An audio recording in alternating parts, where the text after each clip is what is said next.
Si Senator. Magkano Ay, si ino-offer ni Senator? Ano pa lang. Tip pa lang, paldo na. Tip pa lang, paldo na. Tip pa lang, paldo na. Magkano mag-tip si Senator? Abot ng 250 to 300. 250 to 300. Yes, Wala pang nangyayari to. Wala pa po. Ganun ang senador, ano? Grabe, no? Opo. Napaka-generous pala nila, no? Kasi galing sa tax. Oh, Kamakailan ay naging usap-usapan online ang isang pahayag ng Vivamax actress na si Chelsea Ilor matapos siyang magkwento sa podcast ni Tio Bray. Sa kanyang interview, sinabi ni Ilor na minsan ay nakatanggap umano siya ng 250,000 hanggang 300,000 piso mula sa isang senador.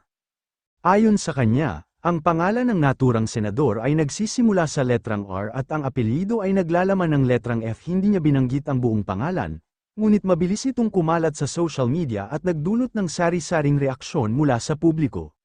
Dagdag pa ni Ilor, hindi lamang isang politiko ang nagbigay sa kanya ng malaking tip, na tila nagpapahiwatig na may iba pang high-profile na personalidad na nag-abot sa kanya ng suporta o tulong. Gayunpaman, hanggang ngayon ay wala pang opisyal na tugon mula sa sinumang senador na maaaring may ugnay sa kanyang pahayag.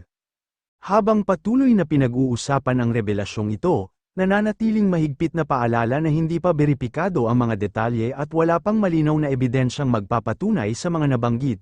Dahil dito, mahalagang maging maingat sa paghatol at intindihin na ang mga ganitong kwento ay dapat suriin ng mabuti bago paniwalaan.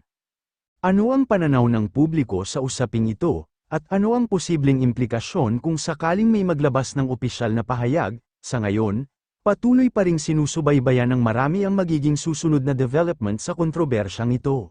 Si Senator. Magkano si ino-offer ni Senator? Ano pa lang. Tip pa lang, paldo na. Tip pa lang, paldo na. Tip pa lang, paldo na. Magkano mag-tip si Senator? Abot ng 250 to 300. 250 to 300. Wala pang nangyayari to. Wala pa po. Ganun ang senador, ano? Grabe, no? Opo. Napaka-generous pala nila, no? Kasi galing sa tax. Oo nga, no? Mga galing sa tax. Mas lalo si ano. Ay, nako. Okay. Tapos, okay, ito question ko ngayon. Yung mga minention mo sa aking mayor or senator, Yes. nakita mo nag-hearing sa Senado. Nandun ba sila sa listahan na to? Wala siya. Wala. Wala sa listahan. Wala siya. Nandun sa hearing, yung mga nag-offer? Nandun. Nandun? Oo, nandun syempre. Nako, okay, ito na lang, final. Yung nandun sa hearing na senator, bigyan mo ko initials lang. Pwede ba yun? Initials lang. First name, last name. First name, last name. Hala, sobrang dali kasi. Sige lang. Initials. Initials. Gitna na lang. Initials. Okay lang. Ano siya? May Y. Y? Tapos ano yung last name? Hala, ang hirap na ito. Kinakabahan Hindi, first letter ng first name. Sige. First letter. First name. R.